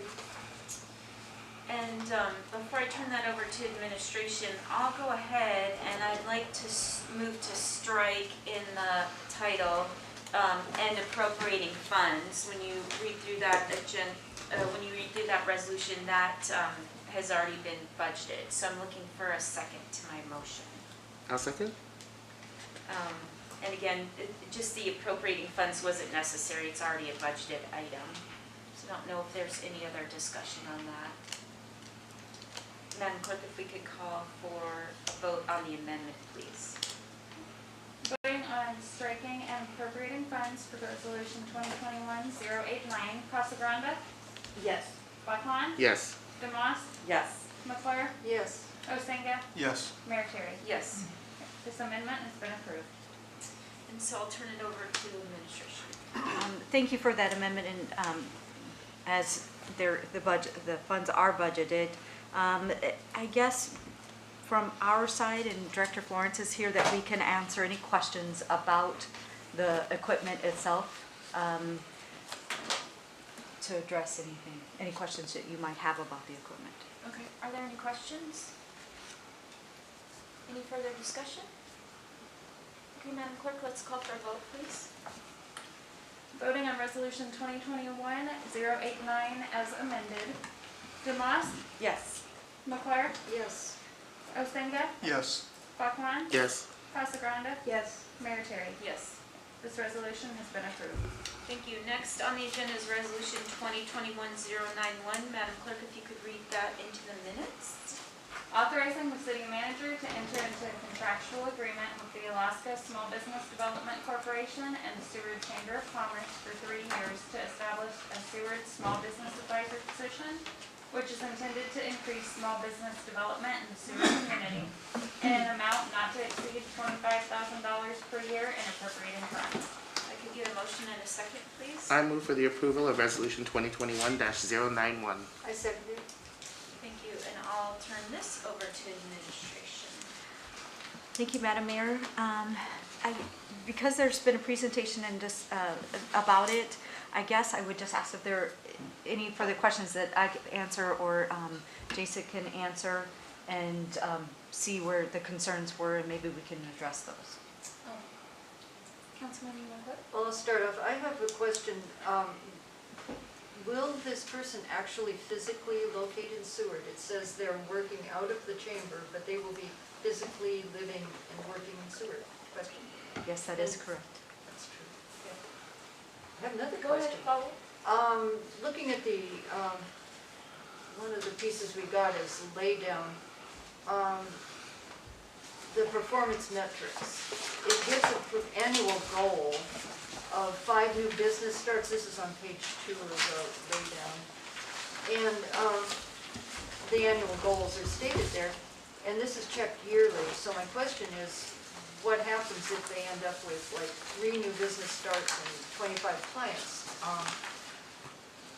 If they don't make the metrics after a year, is the position defunded? Is that the plan? Because we had issues with something similar before without the metrics. So what are the checks and balances here, I guess? I might suspend the rules without objection, and I don't know if the chamber director would be willing to speak to that. Yeah, why don't you come up to the podium so we can hear? Yeah, so I'll suspend the rules. I definitely appreciate your concern. With this new position, they would be an employee of SBDC, and the rigor in which those people are monitored regularly to ensure performance is very high. When I was learning more about this, because I was digging into it as well, because that was some of our money that was lost when that did not go well. And he went through the metrics that they show and the progress monitoring, the training that they do, and they would catch it before we ever got there, and they would ensure that that would be successful at that time. And because they're a federal organization, the SBA, what they're required to report and the metrics and all those things, when Cliff showed me kind of that accountability piece of the hours and those things that come together, it's very robust, and it's beyond what probably we could ask for or think of. And so I think that what they're doing from a distance already kind of demonstrates kind of the success that they would have, which is pretty high considering Cliff is very busy from that side. And so I think if we had someone full-time here, I think that they kind of can kind of extrapolate a little bit and are pretty confident with those outcomes. Did you have a Actually, I have one more question and then I'll be done. On the other laydown, we got the agreement to provide services. Number 2, it says the effective date is from October 1st, 2021 and shall terminate September 30th, 2022 unless otherwise. So our ordinance says, or resolution says it's a 3-year contract, but this indicates to me a 1-year contract. So what's the deal? I think we could probably get that corrected. I think they were just putting in kind of the, that we could make that so it matches Which that. way? 3. Oh. Yeah. So since we've already suspended the rules to have the chamber director here, are there any further questions for the chamber director? Councilmember Casagrande? This is strictly an SBDC position and this has nothing to do with the Blue Ocean program, No. correct? Correct. We don't, that Blue Pipeline Incubator was from, that was Bering Sea Fishermen's Association, and they kind of created that, and that's a whole other organization that's in Anchorage, and so SBDC themselves did not have a good, there's 3 of us that did not have a favorable experience with that, and so this is just the 3 of us now, and we're very confident that this will be really good for Seward and our businesses and help businesses grow, create new businesses. So yeah, and it's also that the Blue Pipeline thing was really kind of cornered so that it could only reach like ocean-based businesses, and this can help any type of business, and so that's why it's actually, I guess, fortunate that it's got some positive outcomes that we're where we're at, even though it was not a great way to get there, I guess. Did you have a follow-up? I guess mine is more just a comment. I pulled this from the consent agenda because I had a constituent that had questions, but Councilmember McClure actually asked all those questions. I personally have been praying for this position to come to Seward for about 10 years. It's always been my dream job. If I could have the job that I think would be most fulfilling, it would be this job. So I personally am really excited to see a small community like Seward have a business development person here for hands-on. I know I use Cliff a lot over on the other side. He's extremely helpful. He'll be a great mentor, I think, for somebody here in Seward. So I support this 100%, and thank you everyone for entertaining pulling it off the agenda. Yeah, that's good. Yeah. Did you have a question, Vice No. Mayor? Are there any other questions for the Chamber Director? Thank you for staying through and to answer questions. We very much appreciate it. No, absolutely, this is really important for the businesses that we represent. So we'll go back on the record. Vice Mayor? First of all, I want to thank administration for bringing this forward because I think this is a very, very important position to add into Seward. I have worked with, the SBDC and the Chamber the last few years with the Small Business Startup Week, and seeing the amount of people that are interested in starting up businesses. I think the 5 number might be on the low side, especially now looking at business from this year and moving forward. And even if it wasn't 5, I think even people being able to talk about new businesses and going through that process and having that support is very important. So I will be supporting this. I might just make a comment, then I'm very happy to hear so much support for this. I think it's a small amount for us to put into our businesses locally to get a large amount of return, so that's great to see. Are there any other comments or questions? I'll just comment that I am extremely supportive of it and just love the idea of the city always supporting anything that is for our businesses, especially in this kind of aspect, so I'll be going for it for sure. Excellent. Madam Clerk, can you call for a vote, please? So, resolution 2021-091, Osenga, Yes. Buckman, Yes. Casagrande, Yes. Demas, Yes. McClure, Yes. Mayor Terry. Yes. This resolution has been approved. Great. Next is other new business items. We did approve the minutes under the consent agenda, informational items and reports. There are none. Down to citizen comments. You do not have to be signed up for this, and it's limited to 5 minutes per speaker. Yes.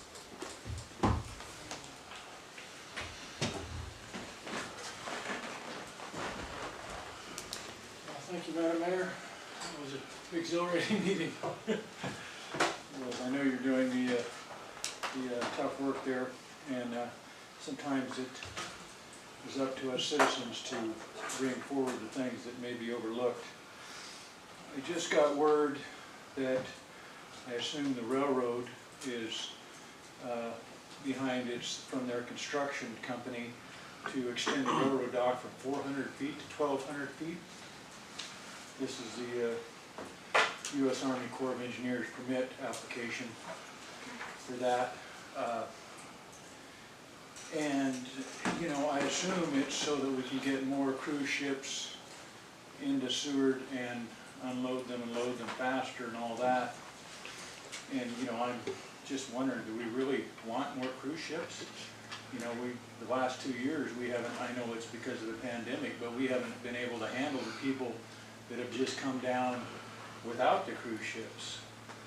So it just seems like, you know, it's the potential to just swamp our town where you can't really serve people. I mean, you can't get anything to eat right now, or it's very hard. You have to wait a long time. The restaurants are all on restricted hours.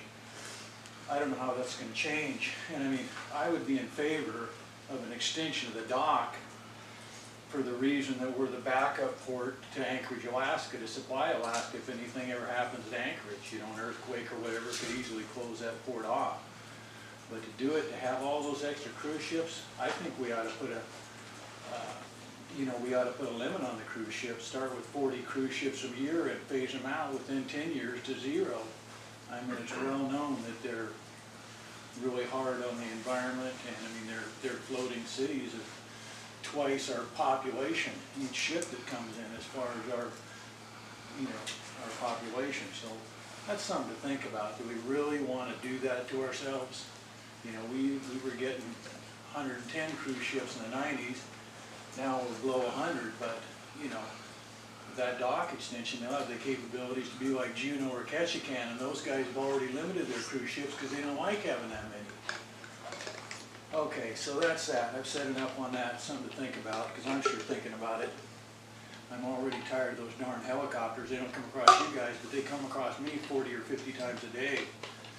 And they are definitely affecting the flora and fauna in the estuary, especially the eagles and other things. They're there for the fish runs. So I'm going to have my lawyer talk to them next spring. I've had enough of it. You know, we're turning this place into a zoo. Now the other thing, on a more practical note, you know, everybody realizes we have an unsustainable plastic economy. Our oceans are filled with plastics, our landfills are filled with plastics and everything else, and Seward can't do much about everybody else, but we can sure take the plastics out of our garbage stream pretty easily. You know, all it takes is a line in the building where they dump, where everybody dumps their garbage now, and the dump trucks drop the residential garbage. I'm sure unemployed cannery workers and fishermen and things like that would be happy to do the work. You know, those guys are experts at high-speed sorting. That's what you do in a cannery or a fishing boat. High-speed sorting under adverse conditions, so it should be pretty easy for them, and it's not that big a deal. And then once you get all the plastic, dump it in a wood chipper and shred the stuff, stick it in a box eater and do it into 8-inch blocks and cover them with 2 inches cement and make building materials out of them. Every single bit of our plastic that was used or went to the dump in Seward could be turned into building materials pretty easily if anybody's got the guts to look at it and do it. From an engineering standpoint, the technology's there, man. You can buy the equipment secondhand and try it out and do it. It wouldn't cost very much, and you might make a fair amount of it back by selling the building products. You know, 8-inch blocks of fused plastic covered with 2 inches of cement, something of that order. So just something to think about. You know, we need to do something. We can't just keep thinking things are not changing. They're changing around us way faster. And just because we're at the end of the road doesn't mean we're not going to get caught, and we're going to be way behind everybody else pretty quick if we don't start doing something now. Is there anyone else wishing to speak? Yes, ma'am?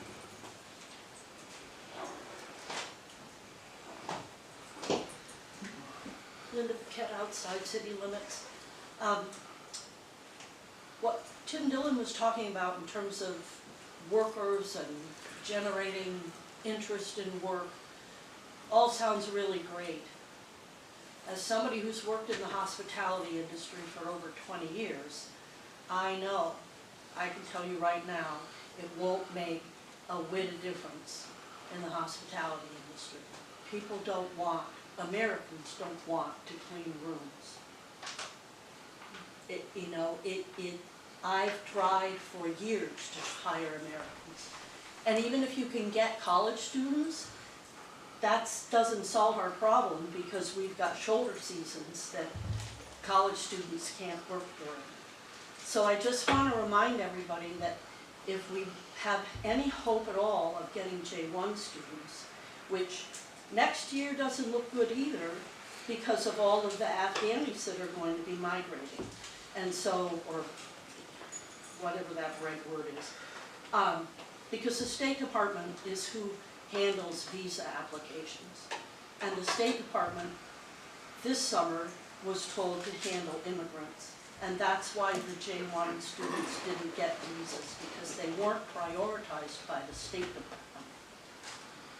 So the thing is that the timing for that is now, right? J1 applications for next summer have started.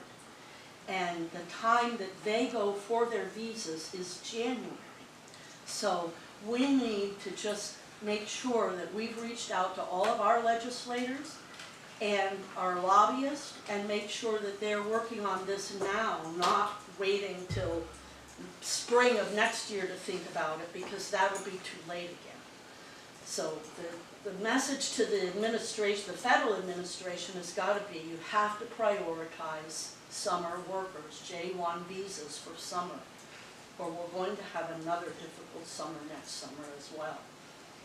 Because all of these great ideas are going to take time, even if they've got a lot of traction and a lot of oomph behind them, even if you could generate interest in the hospitality industry, it's going to take time. Fixing the J1 visa program is the first thing, the fastest thing to fix what's going to happen here next summer. There's something Tim brought up, or no, that, you know. The canneries are using J2 workers right now.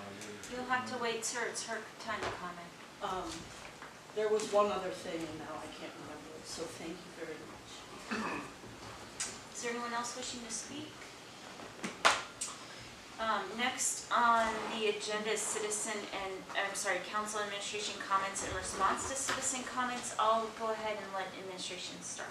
I don't have anything further other than we will be bringing the legislative priorities and council priorities back to you. And we were encouraged by Chris, our state lobbyist, to think big when it comes to infrastructure. So we're thinking big. So I would encourage you to think big and to think about our infrastructure needs.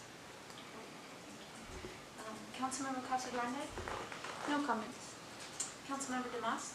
I would like to thank Linda for bringing up the J1s. I think that she hit the nail on the head. I think that you can blame it on lots of other potential issues, but I think here in Seward, J1 is our #1 issue for employment, and it's going to be a major problem again next summer if we don't get it solved.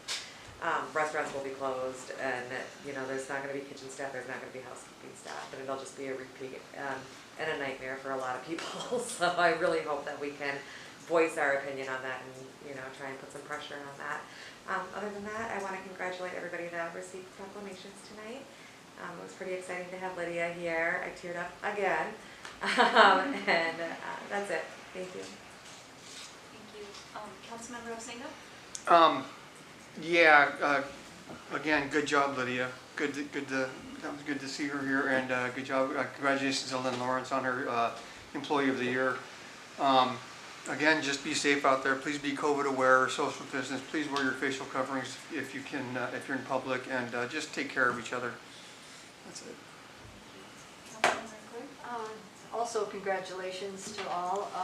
I just wanted to follow up on Founders Day to remind people that we are doing it at the Library and Museum Saturday 1 to 4, and the informational parts at 1 o'clock about Mary Berry, we're trying to put together some things, but she had passed away this year, and she's one of the primary historians, particularly of Seward. Her 3+ volume set of the history of Seward is you can't even find it, it's so popular. But anyway, and we're not having a cake. I understand my people are doing cupcakes this year out of caution, and there will be coffee.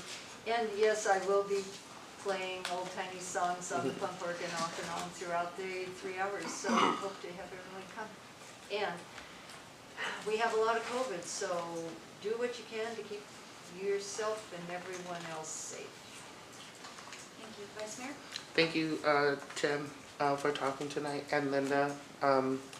And it's everyone coming and participating in government that makes it work. So no matter what anybody thinks about what anybody says, thanks for coming and talking, because those things always give people new ideas and keep things rolling. So really thank you for coming. I'd like to thank Councilmember Osenga for stepping up to run again, and Randy Wells, as well as Mike Calhoun. If you have received and filed for a PFD, you are registered to vote. If you don't know if you're registered to vote, you can go online or you can go to the clerk's office and register to vote. But get registered and participate in our voting process here in Seward. And that's it. Good reminder. And I think there's one more person running for council. Oh, Leighton Radner. Leighton Radner. Yep. I'm sorry. That's Yeah. fine. I just wanted, since you were naming them all, I Yes. just wanted to make sure. Thank you. Thank you. So I just want to follow up on the J1 comment. So as you said, you're going to be bringing back legislative priorities. Let's make sure those are on our state and our federal legislative priorities so that we can definitely hit that hard with our representatives at the state level, because the governor should be involved, and then also at the federal level. And then I just want to say a couple things about our economy. So, if folks take a look at the audit, we were down 33% in our sales tax in 2020, which is, scary to me. I think this year we've rebounded, but it also shows that, there could be another major emergency with our reliance on summer tourism, that we also have a harder hit. So when you look at the past years, we were doing better than the peninsula, but when we were hit, we went down farther. So that's just a lesson to us that we need to concentrate the same, but also on our year-round businesses, which I think that this small business development position will help with that. I know that administration has met with 2 of our fisheries, OBI, Bornstein, and Res Bay. I think that we need to remember that those folks are here, maybe not a year-round model, but they're very important to what we do here and have ramifications in the community in the harbor. I think that there's other issues that we need to support, such as daycare and working on the housing in Seward, that council's already made a priority and put that money towards. But just looking to diversify our economy additionally to supporting the businesses that are here and also attracting other businesses.